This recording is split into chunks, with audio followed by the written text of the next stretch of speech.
So hello and welcome back to Legal Education, and today we are going to discuss about ADR, what is its mechanism, introductory classes, an overview of ADR, that is alternative dispute resolution. So let's get started. First we will understand what is the meaning of ADR, that is alternative dispute resolution. It is a method of resolving the disputes outside the court settlement, जिसको हम कह सकते हैं, या litigation के बाहर, मतलब court के जो नॉर्मल प्रोसीजर्स होते हैं जिसमें हमको प्रॉपर प्रोसीजर्स फॉलो करने होते हैं. If it is civil case then CPC, if it is criminal case then BNSS.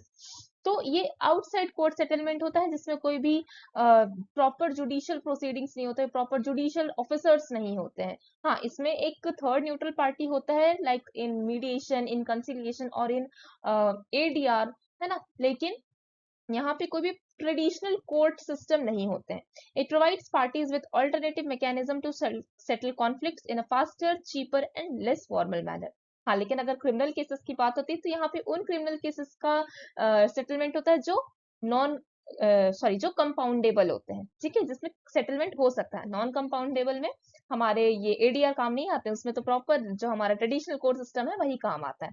Introduction पढ़ते हैं. ADR refers to the methods of resolving disputes outside traditional court litigation. It provides parties with alternative mechanism to settle conflicts in faster, cheaper and less formal manner. ठीक, यहाँ पे जैसे traditional courts होते हैं वहां पे जज भी कौन होंगे वो हमको नहीं पता, लेकिन यहाँ एडीआर में जज कौन होंगे वो हम खुद डिसाइड कर सकते हैं, है ना.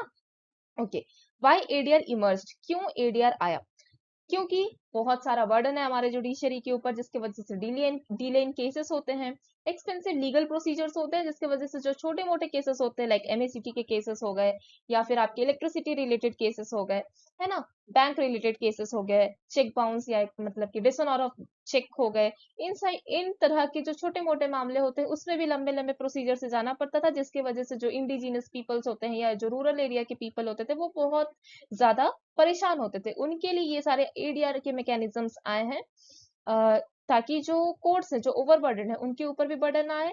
उन जो लोग हैं, जो मार्जिनलाइज्ड पर्सन्स हैं, या फॉर एग्जांपल कंपनीज भी एडीआर को प्रेफर करते हैं, क्योंकि उनके पास भी शायद इतना वक्त नहीं है कि वो कोर्ट के लंबे लंबे प्रोसीजर्स में अपना वक्त जाया करें, है ना. तो इन सब चीजों से ये क्या देता है, इसका सोल्यूशन देता है एडीआर, इसलिए एडीआर इमर्ज किया गया है. ओके, और इसका क्या है, कॉम्प्लेक्स प्रोसीजरल फॉर्मेलिटीज को भी फॉलो नहीं करना होता है. जैसा पार्टीज डिसाइड करेंगी वो सारे प्रोसीजर्स फॉलो होंगे. कोई भी सीपीसी, सीआरपीसी, बीएनएसएस कुछ भी बाइंडिंग नहीं होता है ना. Okay, legal recognition in India. Article 39A of the constitution promotes equal justice and free legal aid. Section 89 जहां पे बताया है कि आप सेटलमेंट कर सकते हो through ADR methods. Arbitration and conciliation act है हमारे पास, and legal service authorities act 1987 है. तो ये एक सीक्वेंस है क्रोनोलॉजिकल ऑर्डर में, इसको याद रखना. 39A कब आया, 44th amendment of the constitution से आया है. क्लियर डेफिनेशन क्या है, process of resolving disputes through methods other than formal judicial proceedings. Mechanism तो अलग अलग टाइप्स के एडीआर मैकेनिज्म्स हैं, like arbitration, conciliation, mediation, negotiation, लोक अदालत, इस एंड जुडिशियल सेटलमेंट. तो नेगोशिएशन एंड लोक अदालत में मैंने ऑलरेडी प्रीवियस वीडियोस बनाए हुए हैं, आप इसको देख सकते हैं. Today we are going to discuss about the overview of the whole ADR mechanisms. Arbitration मतलब क्या होता है, disputes is referred to an independent third party जिसमें आर्बिट्रेटर होता है. इसके लिए हमारे पास एक्ट है, आर्बिट्रेशन एंड कंसिलिएशन एक्ट 1996, जिसमें क्या होता है कि देखो ये अलग अलग प्रोसीजर्स को हम लोग पहले ओवरव्यू में समझते हैं, फिर रीड करेंगे मेरे नोट्स में क्या लिखे हुए हैं, ठीक है.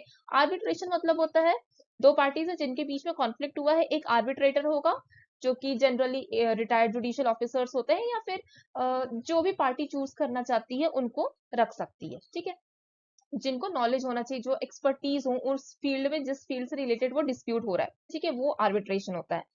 इसके बाद आता है कंसिलिएशन. कंसिलिएशन और मीडिएशन में थिन लाइन का डिफरेंस है. मीडिएशन में पार्टीज आपस में डिस्कस करती हैं, हाँ एक थर्ड न्यूट्रल पार्टी रहता है, लेकिन parties are open to discuss.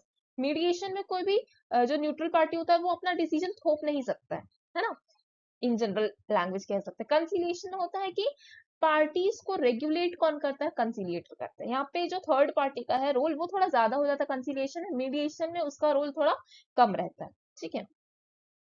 और नेगोशिएशन में क्या होता है, इसमें तो कोई न्यूट्रल पार्टी होता ही नहीं है ना। यहाँ पे तो दो पार्टीज या दो से ज्यादा पार्टीज आपस में ही डिस्कस करते हैं, म्यूचुअली एग्री करते हैं, एक का विन होता है, एक का लूज, या दोनों का विन विन होता है। इसके लिए अलग अलग थ्योरीज भी हमने पढ़ा हुआ है नेगोशिएशन वाले वीडियो में। लोक अदालत पीपल्स कोर्ट, जहाँ पे डिस्प्यूट्स को सेटलमेंट किया जाता है थ्रू कॉम्प्रोमाइज, और इसके जो अवार्ड्स होते हैं वो फाइनल होते हैं, वो बाइंडिंग होते हैं, जिसके लिए कोई फर्दर अपील्स नहीं होते हैं। And judicial settlements like for example कोई सिविल प्रोसीजर या सिविल केसेस है, उसमें भी सेक्शन 89 में कहा गया है कि आपको पहले उन इंस्टीट्यूशंस में जाना है जो न्यूट्रल होते हैं। लाइक फैमिली मैटर्स, मैंने खुद देखा है फैमिली कोर्ट्स के केसेस जो होते हैं, जब केस जज के पास जाता है, जज एक ऑर्डर लिख करके देता है कि आप पहले जाइए मीडिएशन सेंटर पे या कंसिलिएशन सेंटर पे, वहां पे पहले अपने मैटर्स को रिजॉल्व करने की कोशिश कीजिए। वहां से जो रिपोर्ट्स आते हैं उसके अकॉर्डिंग ही फिर कोर्ट वर्क करता है। अगर मैटर वहीं रिजॉल्व हो जा रहा है तो फिर ठीक है, फिर तो अच्छी बात है ना, क्योंकि अब तो क्या नेगोशिएशन हो चुका है, जुडिशियल सेटलमेंट हो चुका है, मीडिएशन हो चुका है, जो भी सारी चीज है। तो ये जुडिशियल सेटलमेंट की जजेस भी आपको भेजते हैं कहाँ पे, कि आप जाइए न्यूट्रल थर्ड पार्टी के सामने अपने सेटलमेंट्स, अपने डिस्प्यूट्स को सेटल कीजिए। तो arbitration, conciliation, mediation, negotiation and Lok Adalat, ये सब चीजें। कंसिलिएशन क्या होता है, neutral third party called a conciliator helps parties reach an amicable settlement. ठीक है, this is govern by part 3 of the arbitration and conciliation act, और arbitration part 1 of the act. Okay, so ये हो गया हमारा advantages and disadvantages of ADR. Advantages क्या है, speedy resolution होना चाहिए, मतलब होता है, कॉस्ट इफेक्टिव है, उतने पैसे खर्च नहीं होते हैं जितने हमारे किसमें होते हैं, कोर्ट प्रोसीजर्स में होते हैं, क्योंकि कोर्ट फीस अलग देना है, एडवोकेट्स की फीस को अलग देना है, हर वक्त आना जाना। एडीआर में क्या है, मुश्किल से एक आध महीने में, सॉरी एक आध साल में आपको, जो हमारे आर्बिट्रेटर होते हैं उनको कहा जाता है कि विद इन 6 मंथ और 12 मंथ आपको ये प्रॉब्लम को सॉल्व करना है। तो यहाँ पे cost effective, speedy resolution, confidentiality होती है सबसे बड़ी बात, है ना।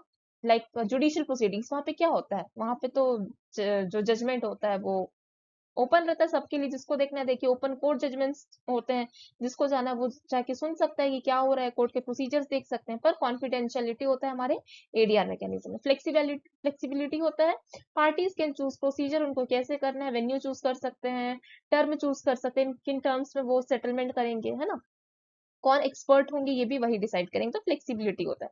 प्रिजर्व्स रिलेशनशिप, क्योंकि यहाँ पे कोई भी डिस्प्यूट्स नहीं होते हैं, क्योंकि यहाँ पे आपस में एक कॉमन पॉइंट पे लोग रीच करना चाहते हैं जहाँ पे कोई फर्दर प्रॉब्लम्स ना हो, तो यहाँ पे रिलेशनशिप्स प्रिजर्व रहते हैं। Reduces court burden, expert decision makers होते हैं, जो भी एक्सपर्ट्स होते हैं, for example electricity related matter, तो वहाँ पे जो इलेक्ट्रिसिटी का एक्सपर्ट होगा वो वहाँ पे इलेक्ट्रिसिटी बोर्ड का मेंबर वहाँ पे भी बैठे रहेगा, ऐसा।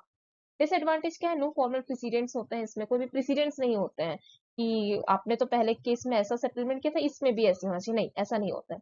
लिमिटेड अपील होते हैं, अपील भी कहाँ होता है, अगर आप आर्बिट्रल अवार्ड्स के बारे में बात करो तो वो डायरेक्ट सुप्रीम कोर्ट में होता है, उसके अलावा कहीं भी आप अपील नहीं कर सकते आर्बिट्रल अवार्ड्स को। पावर इम्बैलेंस, स्ट्रॉन्गर पार्टीज में डोमिनेट वीकर पार्टीज, ये हो सकता है। लैक ऑफ ट्रांसपेरेंसी, कॉन्फिडेंशियलिटी में reduce public accountability. Enforcement issues, some settlements may require court intervention for enforcement. Unsuitable for certain cases, like जो enforcement issues मैंने बताया ना, फैमिली कोर्ट मैटर्स वाले जो भी डिस्प्यूट होते हैं, उस टाइप के एग्जांपल में आप लिख सकते हो। Unsuitable for certain cases like criminal matters, अब फॉर एग्जांपल कोई किसी का मर्डर ही करके बैठ गया, अब उसके लिए तो फिर एडीआर मैकेनिज्म नहीं है ना, उसके लिए तो proper traditional court judicial system काम आता है। Comparison between ADR and judicial adjudication, ADR outside court settlement होता है और judicial adjudication through proper traditional court systems होते हैं। एडीआर फ्लेक्सिबल होते हैं, ये स्ट्रिक्ट होते हैं जुडिशियल एडजुडिकेशन। एडीआर पे पार्टी का कंट्रोल होता है, जुडिशियल में कोर्ट का कंट्रोल होता है। ADR is less expensive, judicial is more expensive. ADR is faster, judicial is time consuming. ये प्राइवेट नेचर का होता है, कॉन्फिडेंशियलिटी होता है, पर जुडिशियल प्रोसीडिंग क्या होते हैं, पब्लिक प्रोसीडिंग्स होते हैं, ओपन कोर्ट डिस्कशंस होते हैं, जजमेंट्स होते हैं।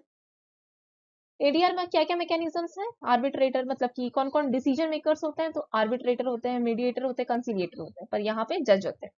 अपील लिमिटेड है, मतलब अगर आर्बिट्रल अवार्ड है तो फिर आप सुप्रीम कोर्ट ही जा सकते हो, लोक अदालत है तो उसके लिए तो अपील है ही नहीं, लिमिटेड अपील है, पर यहाँ पे मल्टीपल अपील रेमेडीज है ना।